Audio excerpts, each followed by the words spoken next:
कोई भी weight कम कर सकता है. To lose weight is the easy part. The problem is keeping it lost. Don't you think there's still a stigma, especially towards the second and third tier cities in India, regarding a male gynecologist? Medicine is just not about medicine. It's a lot of mixture of technology, empathy, sympathy, and also bringing the joy in people's life. A couple for 10 years, 15 years, 20 years has not been able to have a child. And I'm able to give them the joy of parenthood.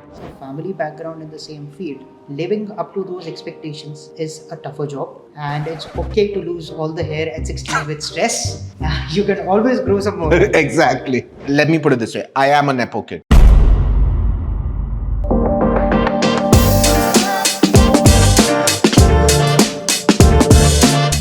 Hello everyone.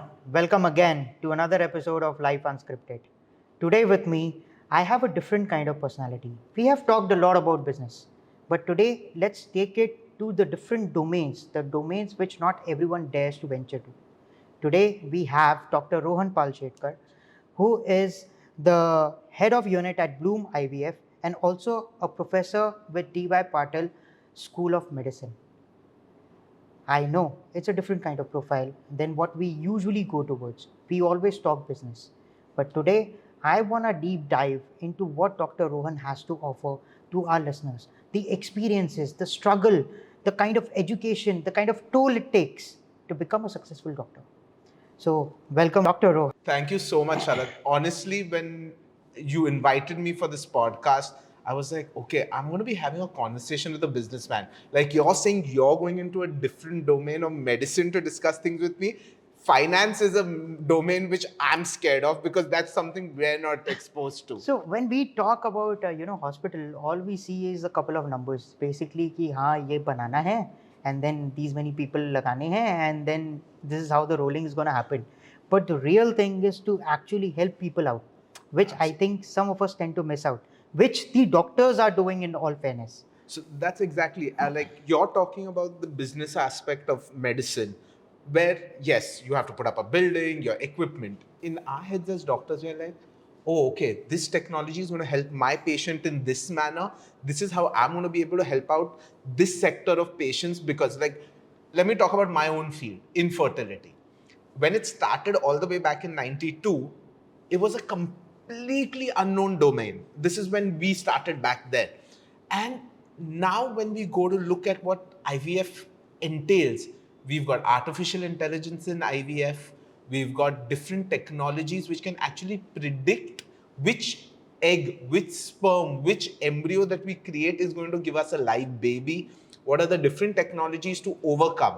Yes, this is my part of it. And as you said, the hospital part of it is, okay, this is the machine that needs to be brought, this is the finances. So that's where I get scared when you invited me that, okay, I have to read up a little about the financial aspect of this as well. I think you do better than us because nowadays even the IAS, like the UPSC exam, most of the doctors are clearing it up. See, we are used to studying quite a bit, and it gets a little bit easier for us to read for longer hours. I'm still studying 20 years into practice. So I'm like, oh my God. Like when someone tells me what's the newest technology, I'm like, off the books if you ask me about my field, because we're reading every day and there's new technology coming up every day. In fact, there's just recently we read an article which has changed our viewpoint of thinking about how to get women pregnant. So every day it's an ever-changing thing, and as they say, change is the only constant. And I think that applies in my field more than anything else. So being an engineer, I think I would second it. So we also have to read you a also lot, have to read. But it's not as much as the field of medicine. So I have this one particular thing in my mind. I mean, first you had the cojones to say that I'm going to be a doctor. Then you wanted to specialize in the taboo field, which is the gynecologist field. So what was going on in your head? Why did you take this journey? Was it like कि ये मिल रहा था, or was it on purpose? No, so I'll tell you what. My mother is a gynecologist. Okay. So I've been exposed to the field of obstetrics and gynecology since I was 4 years old. Okay, I've been watching my mother this. In fact, till I was about 14, I had said that I'm not getting into medicine. In fact, I was planning to get into business. My dad's a diamond merchant. Okay, so he's into jewelry and I was like, I'm getting into that. कौन इतना साल पढ़ने वाला है यार? But then what happened was one day my mother told me that, Rohan, that time we're talking back in the early 2000s, the handycams were new. So she was like, I need you to record some procedures in the IVF lab. So it's not like I was going to record a surgery as a 14-year-old, but the technology which was in the lab. Abhi, you're telling a 14-year-old, you're taking him into a high-tech lab where you're looking at microscopes, it was literally magic for me at that time. Imagine, you have two children, right, Sharad? So imagine you tell a 3-year-old and a 5-year-old that तुम virtual reality में खेल सकते हो बिना room छोड़े हुए. So imagine that was literally that kind of exposure for me. And I was blown away by the technology of IVF. So when I saw that, I come out of my lab and I go to my mother and I'm like, Mom, I'm getting into medicine. This is way too cool. This is not what I see you doing at home. At home, सिर्फ books पढ़ रहे हो. What was your age at this time? I was 14. 14. So, like, 14 is nothing. I mean, like, every year you would be like, I'm going to be a doctor, then the astronaut or something or the other. No, that started at 2, yeah. Okay. I'll tell you what, that was actually quite a important changing time in my life. Like, it was something that gave me an insight that, okay, medicine is just not about medicine. It's a lot of mixture of technology, empathy, sympathy, and also bringing the joy in people's life. See, usually why do you go to a doctor? Because you're unwell. Luckily, my field, I don't think of it as a taboo at all. So when I look at obstetrics and gynecology, imagine a couple for 10 years, 15 years, 20 years has not been able to have a child. And I'm able to give them that joy of parenthood. So I'm not kidding. One of my cases, I had a patient, they've been married for 20 years, never had a single pregnancy. I got them pregnant. They had a pregnancy, very high risk pregnancy. It was ups and downs, to a point they were even financially struggling at that point. I told them, listen, don't bother about the money. You figure out the hospital finances. I'll do the delivery for free, but I want to give you that baby in the hand. Till date, every day for the last 6 years, they call me on their child's birthday and say, thank you. Today it's possible only because of you. So that joy, that happiness, which I see every day, really makes me glad that I eventually chose this field.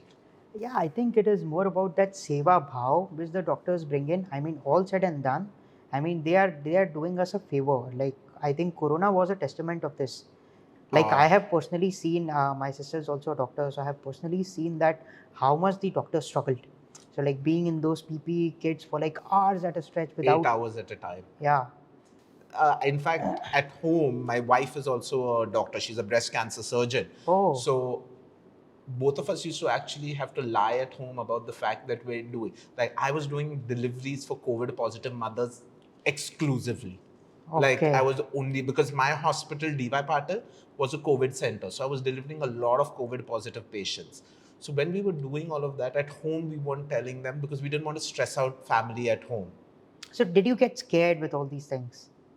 Yes and no. We were scared because we had no knowledge about the disease at that point. In the first wave, we didn't know what was the treatment. We were literally treating symptoms. We weren't treating the disease at that point. So it was scary that, okay, if I get infected, what am I going to do? Even though I would say I was on the younger spectrum of things, when I look at the medical field, yes, I'm quite young. So the recovery was better for the younger people. Like my mother, she's been in practice for almost 35 to 40 years now. So I had told her, I said, nothing doing. You're sitting at home. I'll look at your patients. If anything, we'll video call you and get you on call, but you're not stepping out of the house. So for 3 months, I didn't let my mom step out to see any patients. I was going and doing the deliveries. I was performing the IVF procedures and everything. So for me, that was my coming out moment, as you say. So I think, yeah. So what I always hear in business also is like, load डालो अपने आप सीखेगा. Yeah. Like something like that on that front, I guess. Literally, matlab, it's when you're thrown into the deep end, and then You like, have "Abhi to learn to swimming kar swim. lo." Yeah.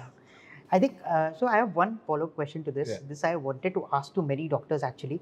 So, like, when you were very uncertain ki what will COVID bring, and you are still there in the hospital doing your job day in day out, actually giving that extra time to the COVID positive patients, Were you like, yeah, if I get infected, so like just nudge your guy next to you, like the next doctor, कि भाई तू मेरा देख लेना. I think it was the unspoken sentiment कि boss अगर कुछ हो गया तेरे को संभालना पड़ेगा सिर्फ उनको नहीं मुझे भी हाँ, मुझे संभालना भी संभालना पड़ेगा. पड़ेगा. I think it was just unspoken. Like I'll give you an example. We had one of our doctors who was operating and the patient got serious. I was COVID positive and I had just finished. I was on the last couple of days of the quarantine period. He called me up and he was like, Rohan, listen, I'm operating right now. The patient's getting serious. You come. I told him, I'll come. But you know, I'm like just recovering. I'm still 2 days away from my quarantine period. So I said, have you been COVID positive? Because that patient was already COVID positive, who we were operating on. So he said, Rohan, I don't care about my own safety. Just come, let's save the patient. So I went in. But when I went in, I made sure that there was a green corridor in terms that nobody else came in touch with me. I had a simple mask on. I had my N95 on. Uske upar I had that entire PPE, PPE yeah. kit, head cover. And he's looking at me and he's like, boss, tu kya kar raha hai yaar? I was like, look, I don't want anybody to get infected because of me. The patient did well, went home with her baby and everything. But these are certain things which we as doctors didn't even look at our own safety, which I think in retrospect is sometimes silly. It's completely true. I mean, I have seen those kind of things because we were trying to help people at that moment.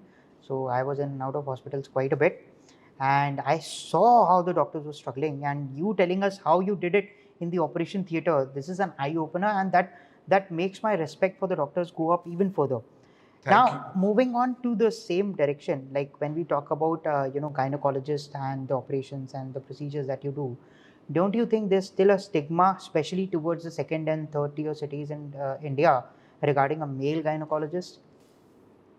I think the times are changing. Yes. Again, even now, when I look at certain states and when I go visit them and all, they do have a little bit of stigma about going to a male gynecologist. But now I'll tell you what. Let's take the state of Bihar, for example. One of the leading IVF specialists there is a male. So I think at the end of the day, times are changing. They're looking at more of the capabilities of a person rather than thinking of just, oh, this is a male and a female and things like that. But yes, there is still that sector of public which is would prefer a female gynecologist over a male gynecologist. But I still think, like in the metros, I don't think I face that problem as much. I totally still have agree, yeah. about 5 to 10% patients who are coming for my advice. Like they'll come, they'll sit with me, and then they'll ask me, so your assistant will do the procedure or you'll do the procedure? And I'm like, look, I'll leave you the choice. I'm the expert at it, but my assistant's also trained in it. But if you want a female doctor, I will do everything. The putting in of the baby, the removing of the eggs, I'll ask my female surgeon to do it. That's not a problem with me.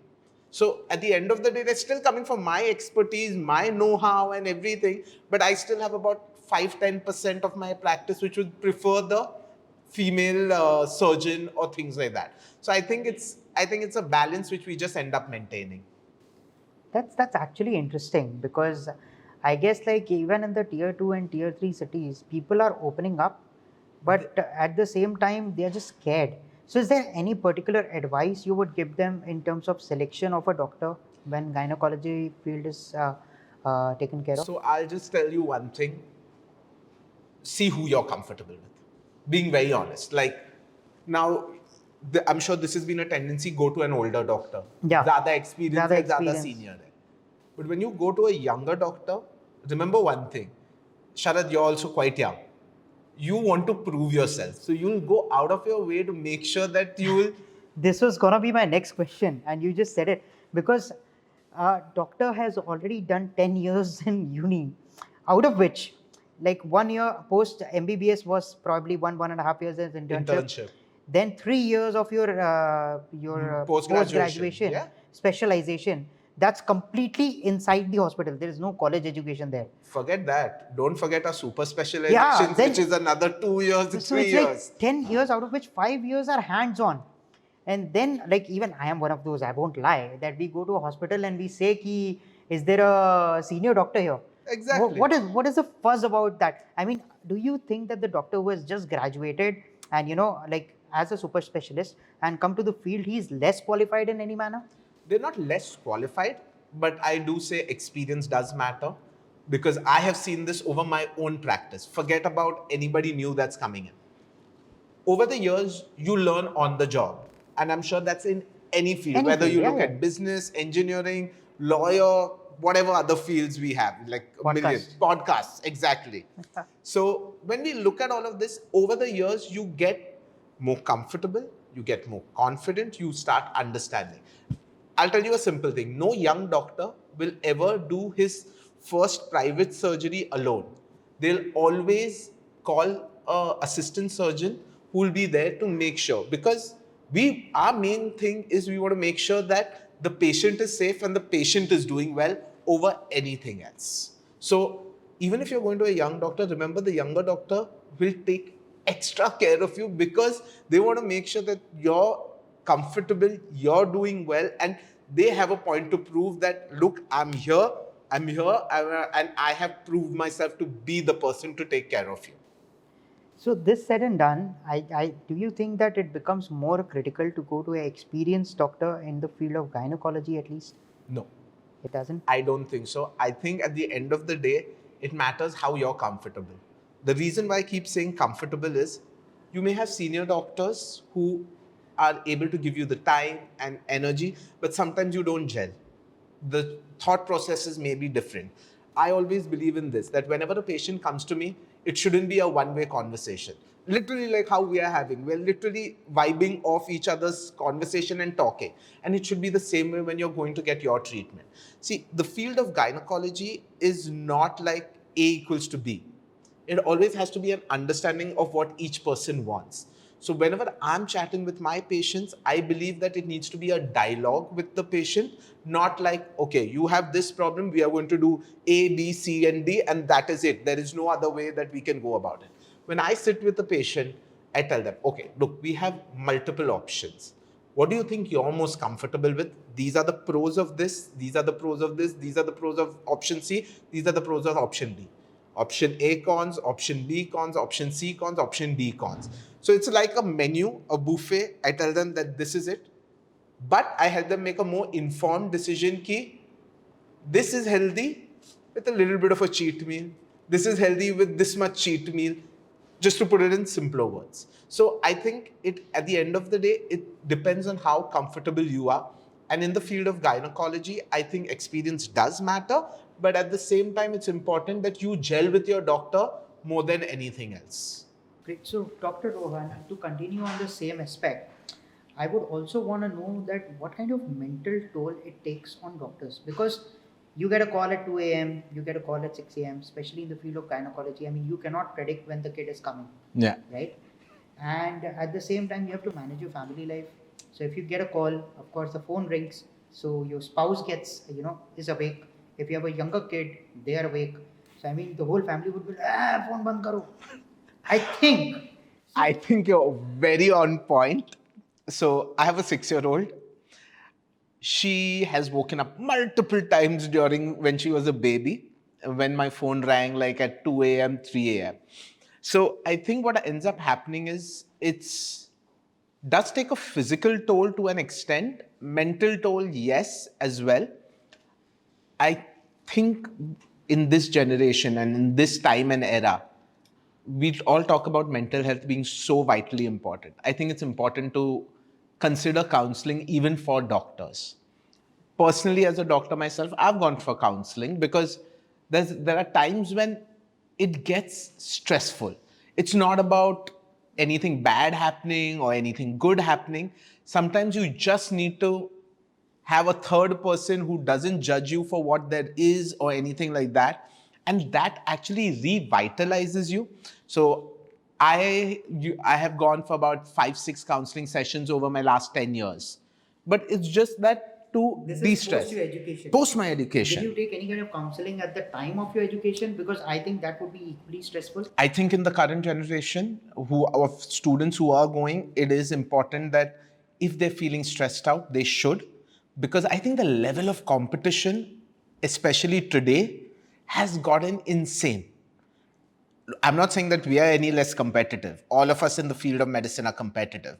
But I think at times the competition gets a little too intense where it can make you struggle in your personal life as well. So I think mental health counseling is a very important aspect which we should make sure that is taken care of as a part of the medical education system, not just as a part of your own personal care. So, like on the same aspect, like you want to take counselings, you want to give it like 10 years of education, it gets quite stressful. Do you think that the medical education and the medical line as a whole has become very expensive for a doctor to upgrade? So look, you have your government colleges, you have your private colleges. The government colleges do offer at much cheaper costs where it is still possible to continue your medical education system. And obviously your private institutes which are there do have higher fees. So it depends on, I don't feel the education part is the expensive part which actually has to end up happening. It's post your education. Like if you want to set up a radiology center, you want to set up a dermat center, your machines cost 50 lakhs, 1 crore, yeah? So I don't know about the education part of it, but when you decide to get into private practice, now if I want to set up an IVF lab, it's, and if I'm talking about just a basic one, it's going to cost me close to around 1 crore just for the equipments. So now, if I have done from a private college, I've firstly taken loans to pay for the private college. Uske upar now I want to take loans for my equipment. Now my Leelavati lab, which is there, is one of the more top labs you will find not just in India, possibly in Asia. We've got almost all the technologies over there which are available. And the point is, it's not something that I've built overnight. Thoda investment karke over the last, my mother's had that lab since I think 97. So over the last 27 years, math thoda kharab rehta hai hamare doctors ka. So let's say close to 30 years. In 30 years, they built the lab to the point where they have all the advanced technology that's available in any part of the world. So yes, that's where over the years they've built up. So imagine if I've just finished after say 12 years of education, I've finally done my super specialization. Now I want to set up a lab. I can't set up the kind of lab which I have at Leelavati because the investment that will be required to set up that kind of lab is immense. So forget about the education part of it. Yes, education is expensive. Now just forget about the medical education part. Let's look at the schools. I went to a school which used to charge about 15,000, 16,000 rupees per year. Okay. At that point, when I'm talking about almost 20 years, 25 years ago. Now the same school charges around 1 lakh per year. So would you say that the school is charging exorbitantly, or is it just inflation which has increased the cost? I would say a bit of both. Yeah, but now look at it this way. You want the teachers also to be able to sustain their lives, earn their money. I think educators are one of the most important people. I don't think people like you and me would be here if our teachers weren't good. I think they inspire. Yeah. So I think in order to, if that school wants to maintain that level of education, they want to hire the best teachers. I understand. And I think it is also about the facilities that they are trying to maintain. Yeah. Now, at the same time, like as you have said, that the cost of operation is going up. Yeah. So I think it becomes a very heavy ethical rope for the doctors, like to balance out the seva bhav at the same time to make sure that they are not completely debt ridden. Absolutely. And also can make a decent livelihood out of it. You will always have cases where they take one or the other on the fair value. Yeah. But what would you recommend to the upcoming doctors to have a good balance in life? So I'll tell you what. One, you want to be able to do best for your patients. There are certain patients who are going to be affording the treatment, and that's fine. And then there are some patients who find it difficult to afford the treatment available because at the same time, what you want to do, like I gave you an example earlier in the podcast itself, that a patient had come for 20 years, after 20 years. They scrounged up the money, they got pregnant, they paid for everything and all that. But then the pregnancy was completely tumultuous. So at that point I said, look, I'll do the delivery for free. I don't care about my charges. I want to make sure that you have your baby and you have a healthy baby. I said, you manage the hospital costs. Forget my surgical fees. So at some point, it does get balanced out in terms ki there are certain patients who we do end up doing it for free because we understand that, look, they've been dying for it. They've been waiting for this opportunity for parenthood, and we don't want them to suffer either. So it ends up getting balanced out a little. But see, again, at the same time, like I told you about my Leelavati lab, it's got the best technologies in Asia and in the world. There are certain patients who require that technology, and unfortunately, it does cost. So we try and balance it out in such a way that it does become affordable for them. But at the end of the day, look, even I have debts to pay. I have to send my daughter to school. I have to take care of my family and everything. So it's a difficult line to balance. There's no clear-cut answer to it to tell a doctor कि ऐसा करो वैसा करो. Possible नहीं है. Do what you feel. You have to you will be able to tight walk that rope. I think we've been doing it anyways for so many years. But I think you end up finding a good balance where you're able to help out people who really need it and at the same time make sure that you're not debt-ridden. That's where your experience comes into play. Got it. So, over the span of this podcast, you have on multiple instances, you have mentioned that your mother's Leelavati lab has been running for about 30 years. Yes. So that brings me to the famous word which is going around India, that is nepotism. So, like, do you also in the field of doctors rather, do you also get a lot of flack that you have it a bit easier for you than the rest of the lot? Of course we do. And I think it's understandable that, okay, let me put it this way. I am a Nepo kid because my mother is a gynecologist.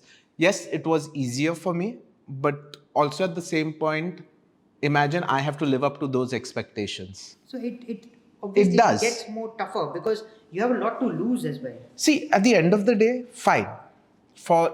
In the sense that I didn't have to set up my own clinic. I started off at my mom's clinic and everything. But eventually, I have to end up building my own practice. Patients are not going to come to me saying that, oh, you're Nandita Palshetkar's son, you're going to have the equal amount of experience. As they come to me, as they get their treatments done, they build up their confidence in me, and then they are going and telling them by word of mouth that, look, Dr. Rohan Palshetkar is there. He has treated me. He's made sure that I've got my baby. Go to him. He gives you the time. He gives you the compassion, etc. So yes, it's easier for me to get started off.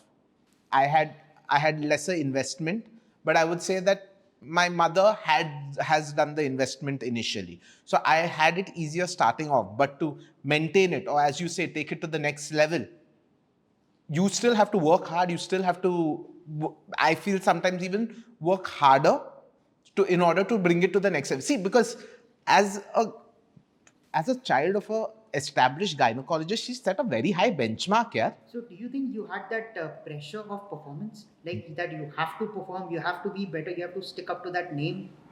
Yes. Let me put it this way. At one point, I actually thought of taking orthopedics. I actually thought of changing my field because I was like, oh my God, there's so much pressure in the field of gynecology. Yeah. Better sense prevailed. I'm glad I've taken gynecology. I love the field and it excites me to another level. I think the technology that we have currently, I think no other field has it. I'll probably be wrong. I'm sure every field thinks the same way. But what I'm saying is that, I'll give you another example. I had this pressure back in my 10th standard. Forget now.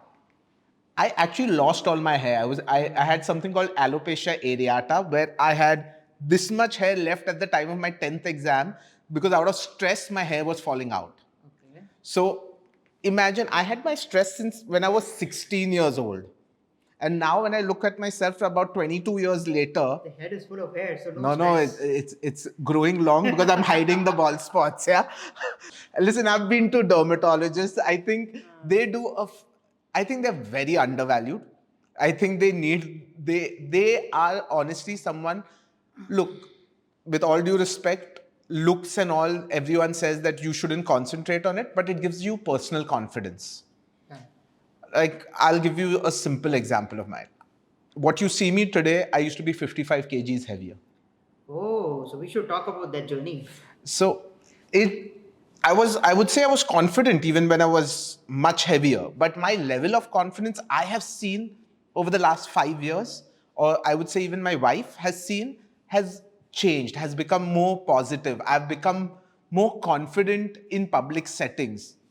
I'm doing a podcast with you. So now, like as you mentioned that you have lost a ton of weight, as we can see, 50 kgs is a lot. Yeah. So now you are a doctor as well. Yeah. So all these fitness trainers, I think you probably would have had Yes. a trainer. They also have those kind of gyan ki aise khao, aisa piyo and all those things. How much do you think aligns with the medical terms? So I'll tell you what, I think it takes a village to go on this journey. You can't do it based off of one person. I had a nutritionist who was my friend. She advised me all my diets, all my nutrition to what it took. Look, I'm going to be very honest. All these fad diets, keto, vegan, intermittent fasting, I did all of them. And it works. It works. All of It those. works. But what I do now works the best. Losing weight is not the challenge. कोई भी weight कम कर सकता है. मतलब to lose weight is the easy part. The problem is keeping it lost. Maintaining it is the challenge.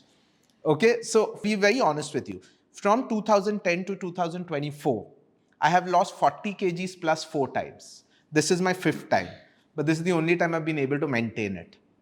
So even when I had done it earlier, I used to eat only one meal a day, used to be on severe calorie deficits, this, that. But एक बार वो तोड़ दिया और खाना चालू कर दिया, then there's no this. So I think what the physical trainers, the medical guys say, they do have the science behind it, but I think it just needs to be, see, तुम अगर bodybuilder को पूछो, he'll be like, eat protein only, that's going to build your muscle, ये सब होने वाला है. But at the end of the day, you have to understand कि your fats, your carbs and your proteins are important. So I think thank you so much, Dr. Rohan, for all these fabulous insights. I actually got to learn a lot about the kind of stress, the kind of atmosphere, the kind of hard work, the kind of seva bhav, and the kind of journey that a doctor goes through. And I think from a business perspective, it is at a much higher plane because you first have a 10-year ka education ka curve, roughly 8 to 10 years. Then you again have to establish yourself based on what you have studied in the same field. You do not have the luxury ki gynecology nahi chal raha to aaj dermat ban jata. Like with us it happens, right? Yeah. If this podcast doesn't work, maybe I'll change the name from Life Unscripted to something else. But I can try again. Yeah. I don't think you have that luxury. No, we don't. You have to give it that great shot. Skill set is very limited, yeah. Very limited here. And I also got to understand that that even when you have a family background in the same field, living up to those expectations is a tougher job. And it's okay to lose all the hair at 16 with stress. You can always grow some more. Exactly. Which is great. So thank you so much, Dr. Rohan. Thank you so much for having the time. I understand that you came from a surgery and you are going back to a surgery. So thank you for this small slot which you could spare. Sharad, thank you so much. It was such a lovely podcast, and I felt like we know each other for years. The way we were actually ending up doing it, you made it very comfortable as well. And honestly, it's something that should go out there, and people should learn about that being a doctor is not a walk in the park. It is stressful, but at the same time, it is something that we're doing to make sure that to help people achieve their health, in my case, parenthood, to make sure that they become parents at the end of the day. So thank you so much. Thank you, Dr. Rohan. I would also like to take this opportunity to thank all the doctors and all the hard work they have done for the community, especially at the time of COVID and day after the next day. Thank you so much. Stay tuned for more. Let's explore some more different concepts and some more different fields and get you more knowledge which can help you overcome the challenges you face on a daily life. Stay tuned with Life Unscripted. Thank you.